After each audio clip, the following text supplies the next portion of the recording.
ओम नमो भगवते वासुदेवाय नमः। राधे राधे। जय श्री कृष्ण। प्यारे भक्तों, आज हम सुनेंगे माघ मास का महात्म्य, अध्याय चौथा।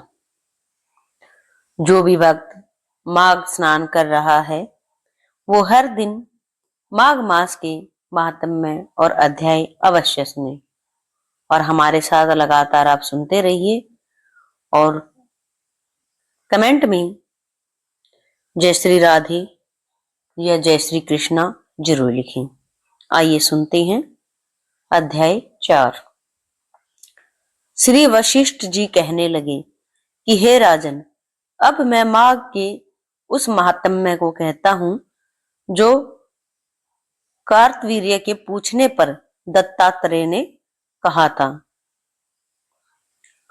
जिस समय साक्षात विष्णु के रूप श्री दत्तात्रेय सत्य पर्वत पर रहते थे, तब महिष्मति के राजा सहस्रार्जुन ने उनसे पूछा कि हे योगियों में श्रेष्ठ दत्तात्रेय जी, मैंने सब धर्म सुने, अब आप कृपा करके मुझे माघ मास का महात्म्य कहिए। तब दत्तात्रेय जी बोले, जो नारद जी से ब्रह्मा जी ने कहा था वही माघ महात्म्य मैं तुमसे कहता हूं। इस कर्म भूमि भारत में जन्म लेकर जिसने माघ स्नान नहीं किया उसका जन्म निष्फल हो गया।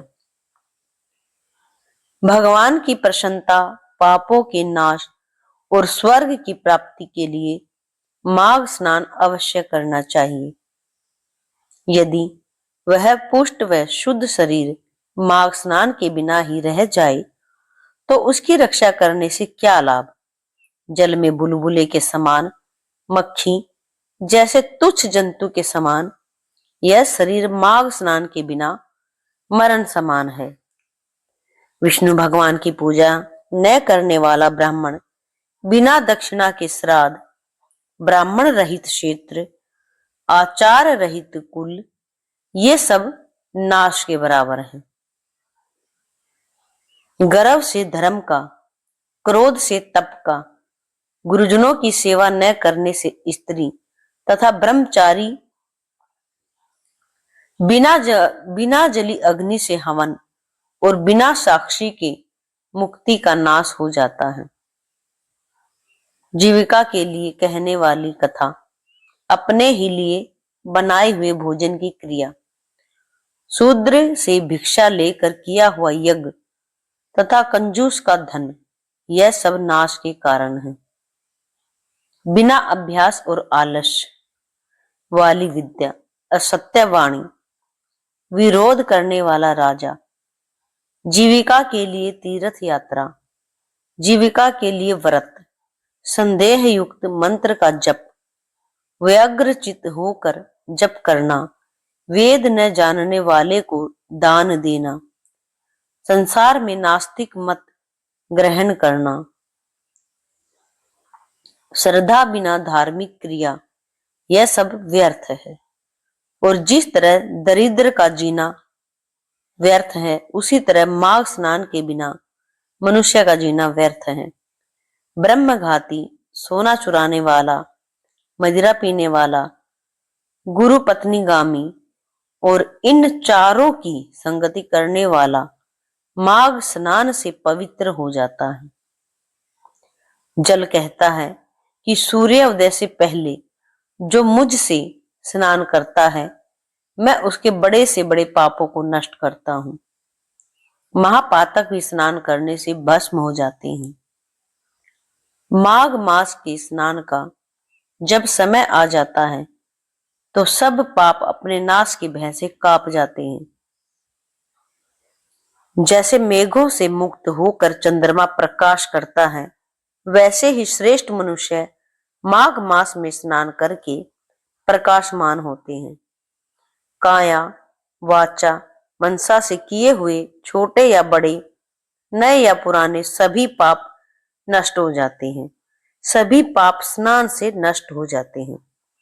आलस्य में बिना जाने जो पाप किए हों, वह भी नाश को प्राप्त होते हैं।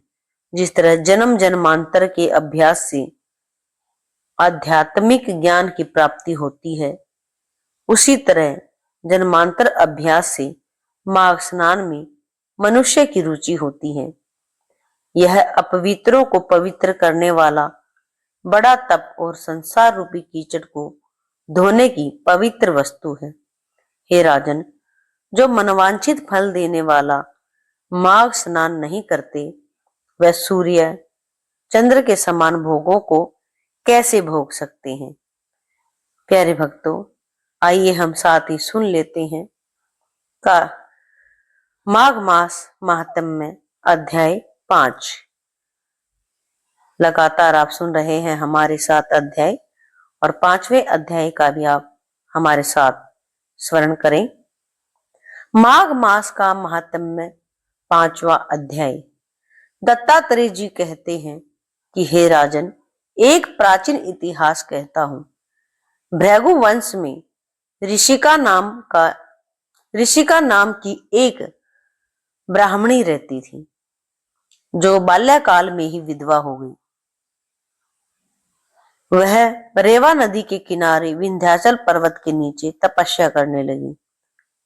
वह जितेंद्रिय, सत्यवक्ता, सुशील, दानशीलता तथा तप करके देह को सुखाने वाली थी। वह अग्नि में आहुति देकर उच्छ्वरति द्वारा छठे काल में भोजन करती थी। वह वल्कल धारण करती थी और संतोष से अपना जीवन व्यतीत करती थी। उसने रेवा और कपिल नदी के संगम में 60 वर्ष तक माघ स्नान किया और फिर वहीं पर मृत्यु को प्राप्त हो गई। प्यारे भक्तों, हमने सुना चौथा और 5वां अध्याय। आइए अब साथ में सुन लेते हैं माघ मास का संपूर्ण महात्म्य। माघ स्नान के फल से ही वह दिव्य 4000 वर्ष तक विष्णु लोक में वास करके सुंदर और उपसुंद दैत्यों का नाश करने के लिए ब्रह्मा द्वारा तिलोत्तमा नाम की अप्सरा के रूप में ब्रह्मलोक में उत्पन्न हुई। वह अत्यंत रूपवती, गान विद्या में अति प्रवीण तथा मुकुट कुंडल से शोभायमान थी। उसका रूप, यौवन और सौंदर्य देखकर ब्रह्मा जी भी चकित हो गए। वह तिलोत्तमा रेवा नदी के पवित्र जल में स्नान करके वन में बैठी थी। तब सूंद व उपसूंद के सैनिकों ने चंद्रमा के समान उस रूपवती को देखकर अपने राजा सूंद और उपसूंद से उसके रूप की शोभा का वर्णन किया और कहने लगे कि कामदेव को लज्जित करने वाली ऐसी परम सुंदर स्त्री हमने कभी नहीं देखी, आप भी चलकर देखें।